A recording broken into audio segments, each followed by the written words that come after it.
give us your thoughts and break down this terrible week in America and how you think that we can get out of this. What can we do?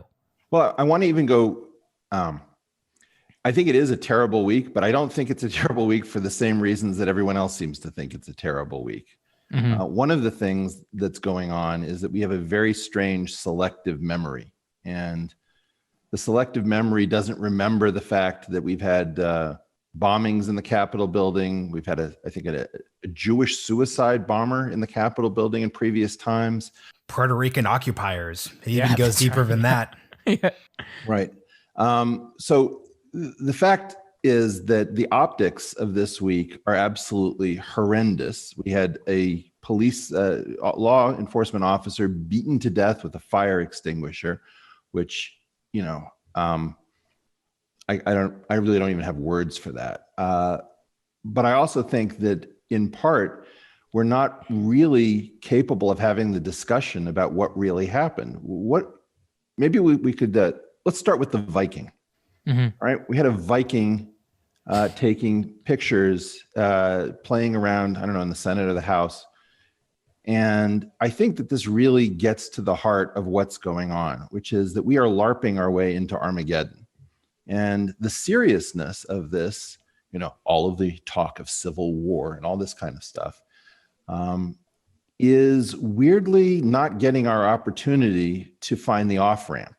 In large measure, what we've got is two teams of live action role players, or so-called LARPers, and they're engaging in something that I was worried about in, I think, 2013. And I wrote an article for the Edge annual question, and they asked, what is the scientific theory that everyone should have in their cognitive toolkit?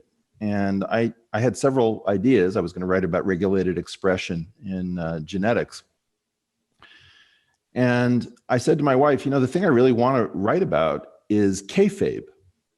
And that is the system of lies and deceptions found inside of professional wrestling. Now, of course, that's not going to be seen as an academic theory. But professional wrestling and the intelligence community are the two places that understand nested levels of deception better than any other two groups.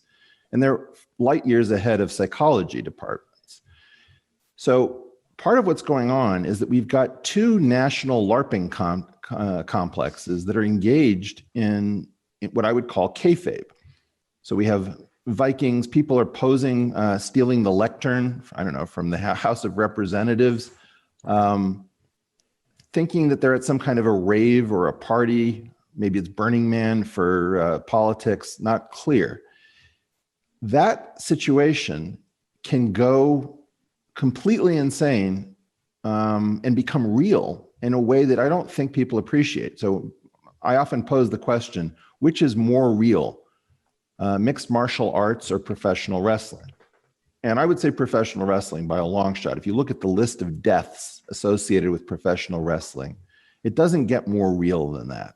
I don't think UFC has had its first fatality yet. And in essence, what we have is we have a mock national conversation, one around Stop the Steal, which has rejected the United States justice system, which has refused to give Donald Trump much comfort. And the idea that you're going to save America from its own justice system is pretty interesting by going around the will of the courts.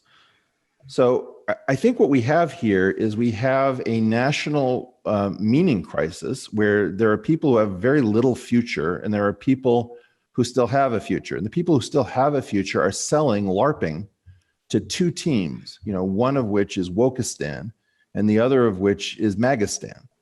And so we now have a war, mostly on the internet, mostly through kayfabe, of MAGAstan versus WOKEistan, which have to be two of the, you know, most intellectually crippled theories you could have, not because they don't contain seeds of truth, but because they fill in what is missing with total nonsense.